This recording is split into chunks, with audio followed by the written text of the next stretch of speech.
إن الحمد لله نحمده ونستعينه ونستغفره ونستهديه ونعوذ بالله من شرور أنفسنا وسيئات أعمالنا من يهده الله فهو المهتدي ومن يضلل فلن تجد له وليا مرشدا وأشهد أن لا إله إلا الله وحده لا شريك له أشهد أن سيدنا وحبيبنا وعظيمنا محمد بن عبد الله اللهم صل وسلم وبارك على محمد وعلى آل محمد كما صليت وسلمت وباركت على إبراهيم وعلى آل إبراهيم إنك حميد مجيد إن الله وملائكته يصلون على النبي يا أيها الذين آمنوا صلوا عليه وسلموا تسليما أيها الإخوة الكرام موضوع خطبتنا اليوم هو الافتقار إلى الله. L'indigence et le besoin d'Allah subhanahu wa ta'ala. يقول الله سبحانه وتعالى في محكم تنزيله في سورة فاطر يا أيها الناس أنتم الفقراء إلى الله والله هو الغني الحميد إن يشاء يذهبكم ويأتي بخلق جديد وما ذلك على الله بعزيز. Aux hommes, الناس, il parle aux gens, tous les gens, toute l'humanité, toutes les créatures. Antumul fuqara ila Allah. Vous êtes vraiment les indigents qui avaient besoin d'Allah subhanahu wa ta'ala. S'il désire, Allah subhanahu wa ta'ala, s'il veut, il vous fait partir et fait ramener d'autres créatures, ou il fait partir toute la création et il fait refaire une autre création. Wallahu huwa al-ghani al-hamid. Et lui, il n'a besoin de personne. Alam taraw ayyuha al-ikhwa anna Allah subhanahu wa ta'ala في صلاتنا فرض علينا سورة الفاتحة 17 مرة في اليوم. Allah subhanahu wa ta'ala, il nous a imposé في سورة الفاتحة 17 fois minimum par jour, que chaque musulman doit réciter. À chaque fois que tu te lèves pour une prière, tu dis Alhamdulillahi Rabbil Alamin. Alhamdulillahi Rabbil Alamin. Qadiyatul hamd, ayyuha al-ikhwa.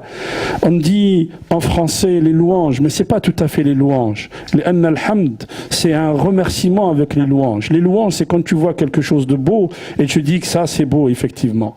Mais quand la première parole qu'on adresse à Allah subhanahu wa ta'ala, c'est un remerciement. Quand tu rencontres quelqu'un la première fois dans la rue, tu lui dis merci. Merci à la mâche. Merci de quoi? On remercie Allah subhanahu wa ta'ala quand on rentre en prière. Dès qu'on rentre en prière, on remercie Allah subhanahu wa ta'ala. قال العلماء إذا أردنا أن نحصي آلاء الله علينا لا نستطيع أن نحصيها. Si on essaye d'énumérer un petit peu, juste les énumérer, les bienfaits d'Allah sur nous, on ne pourra pas. Alors Allah subhanahu wa ta'ala, il nous a donné une facilité. Cette facilité, c'est que on le remercie à chaque prière.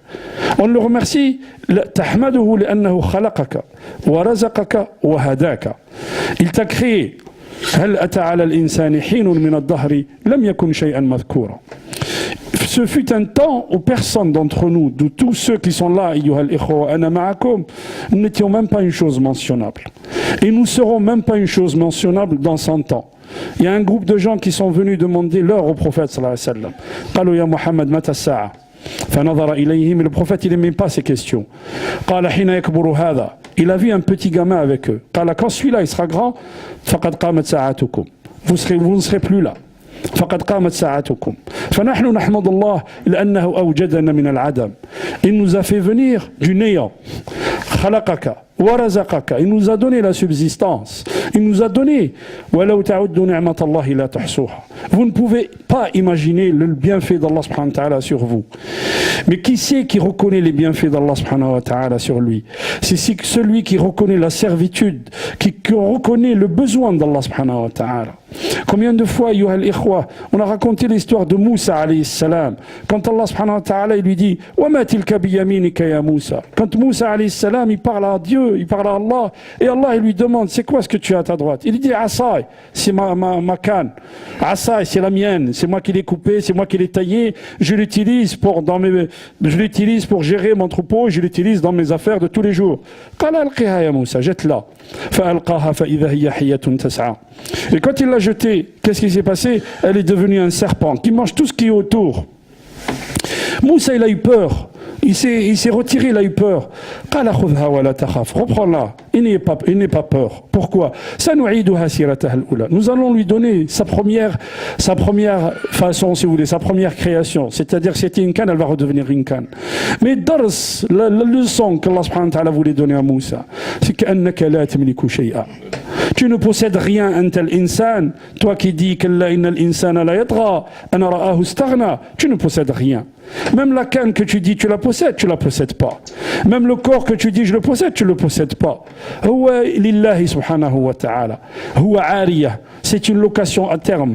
Il te le donne, il le reprend quand il veut. Wa anfiqu mimma ja'alakum mustakhlafina fihi.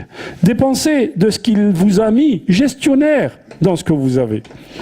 أيها الإخوة الكرام يقول الله سبحانه وتعالى في محكم تنزيله ولا تمدن عينيك إلى ما متعنا به أزواجا منهم زهرة الحياة الدنيا لنفتنهم فيه للتعليل لنفتنهم فيه. Allah subhanahu wa ta'ala il dit au prophète sallallahu alayhi wa sallam, ne regarde pas, ne tends pas ton regard à ce que nous avons donné à certains d'entre eux, une jouissance temporaire. Une jouissance temporaire. La traduction est jouissance temporaire. En arabe, il dit Zahrat al-hayatid dunya. En arabe, il dit c'est une fleur de cette vie ici-bas. Zahra. La fleur, pourquoi la métaphore de la fleur? Parce que la fleur, elle est belle, elle est odorante. Mais combien elle dure? Quelle est sa durée de vie à la fleur? Allah subhanahu wa ta'ala, il nous dit ce que vous êtes en train de vivre, que ce soit bien ou mauvais, même les épreuves, inna ma'al usri yusra, ce que vous êtes en train de vivre, c'est quoi? C'est le temps d'une fleur. Si on considère ce temps par rapport au temps d'Allah subhanahu wa ta'ala, c'est le temps de vie d'une fleur.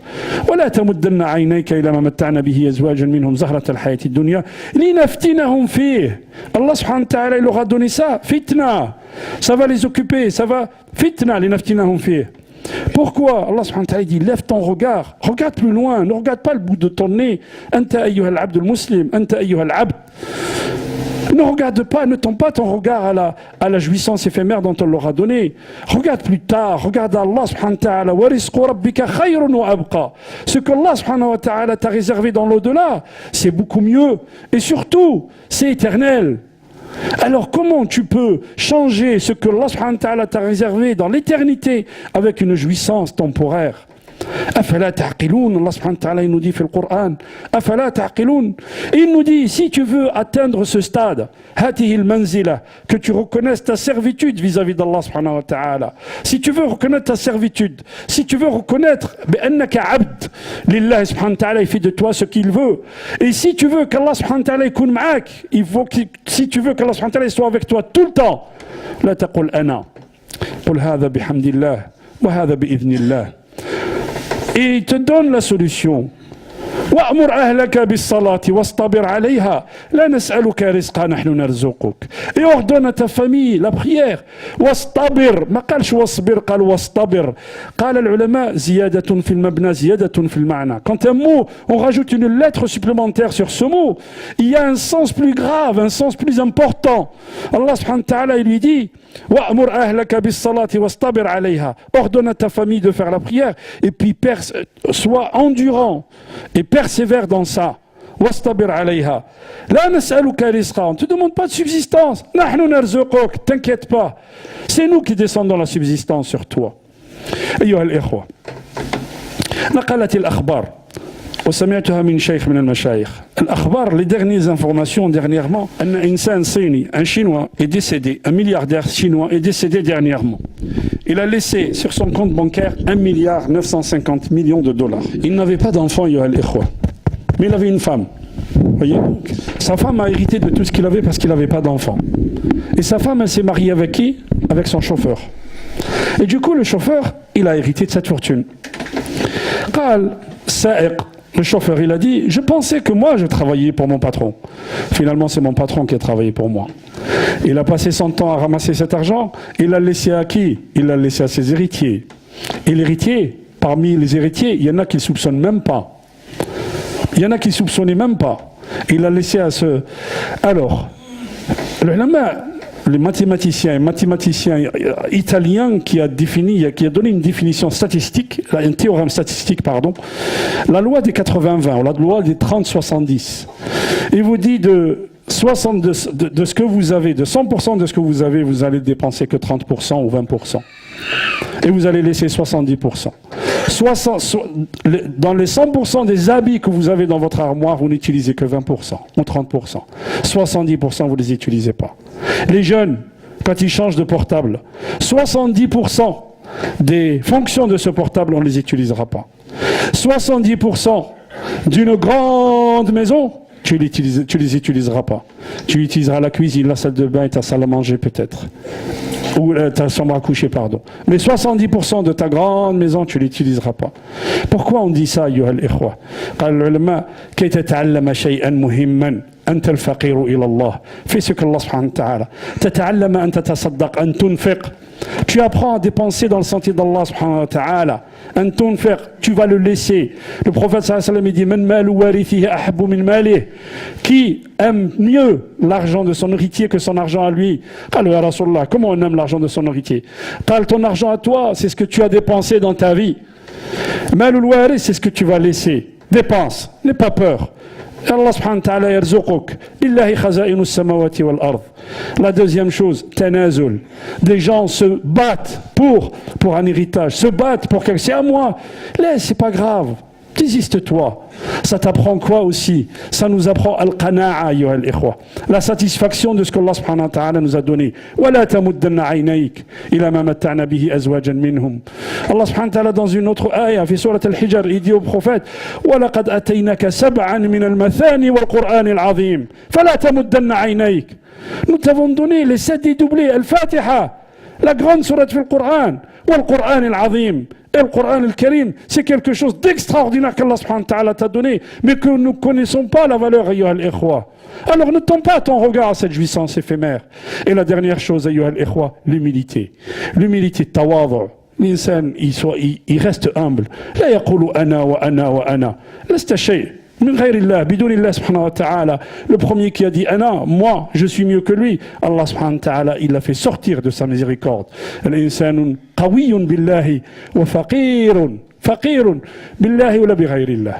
نسأل الله الثبات، نسأل الله الثبات والتقى والعفاف والغنى. أقول قولي هذا واستغفر الله لي ولكم، استغفروه يغفر لكم إنه هو الغفور الرحيم.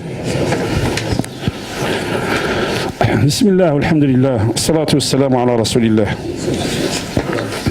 أيها الإخوة الكرام. Dernièrement, il y a eu dans la presse, il y a eu un entretien avec la presse de 2 présidents européens. Il y avait Erdogan et il y avait Merkel, la présidente allemande, ou la chancelière allemande. La chancelière allemande, quand elle a commencé à développer, et c'est une personne très très intelligente et très douée, elle a utilisé un terme. Nous sommes là pour mettre fin au terrorisme islamique. Et le président turc, il l'arrête tout de suite. Il lui dit, je ne vous arrête tout de suite, vous retirez ce mot. Le terrorisme islamique. Il n'y a pas quelque chose qui s'appelle le terrorisme islamique. Le terrorisme, c'est du terrorisme. Qu'est-ce que ça veut dire le terrorisme islamique? Du moment que tu es musulman, on nous a collé une étiquette.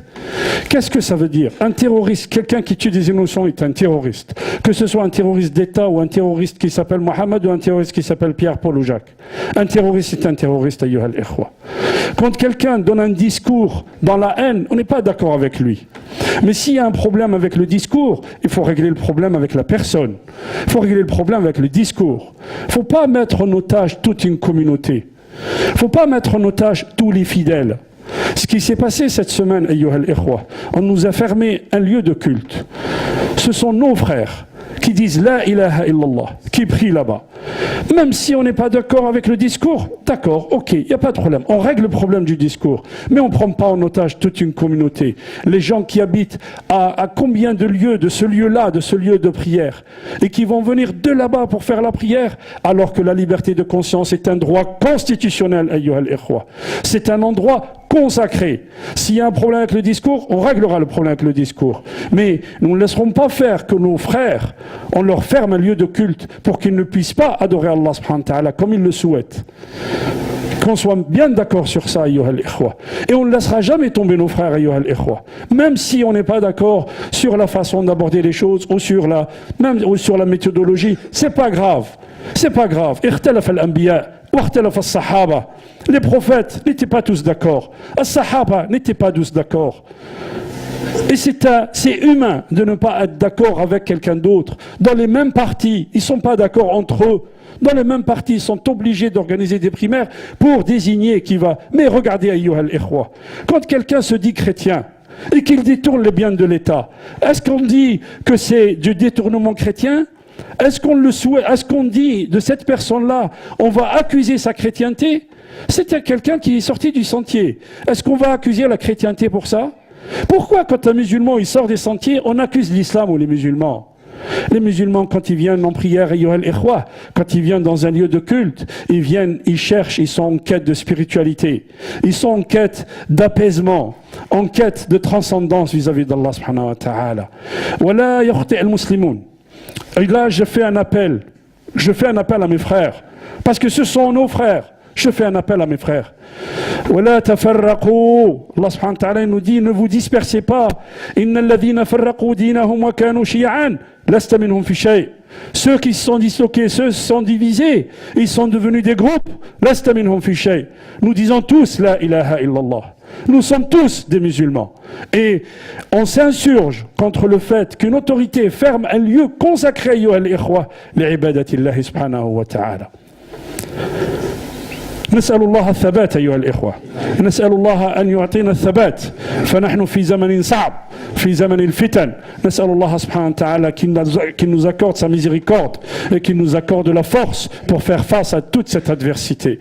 اللهم اهدنا فيمن هديت وعافنا فيمن عافيت تولنا فيمن توليت وبارك لنا فيما أعطيت وقنا شر ما قضيت إنك تقضي ولا يقضى عليك إنه لا يذل من وليت ولا يعز من عديت تباركت ربنا وتعاليت يا ذا الجلال والإكرام.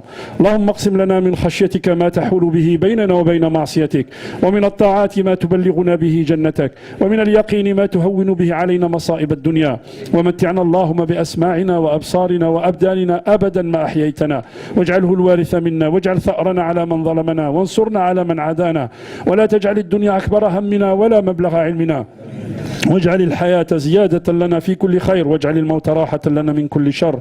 اللهم انصر الإسلام والمسلمين، اللهم انصر الإسلام والمسلمين في كل بقاع الأرض، اللهم انصر الإسلام والمسلمين في هذه الأرض يا رب العالمين. اللهم احفظ بلادنا، اللهم احفظ بلادنا، اللهم احفظ بلادنا، اللهم انصرنا وانصر المسلمين في كل بقاع الأرض يا رب العالمين. اللهم اشفنا واشف مرضانا ومرضى المسلمين، اللهم ارحمنا وارحم موتانا ومن سبقنا ومن عليه فضل علينا يا رب العالمين. اللهم اغفر لآبائنا وأمهاتنا، اغفر لهم برحمتك يا أرحم الراحمين رحمة واسعة يا رب العالمين وادخلهم في رحمتك يا الله يا الله يا ذا الجلال والإكرام. عباد الله، إن الله يأمر بالعدل والإحسان وإيتاء ذي القربى وينهى عن الفحشاء والمنكر والبغي يعظكم لعلكم تذكرون ولذكر الله أكبر والله يعلم ما تصنعون وقوموا إلى صلاتكم بارك الله فيكم.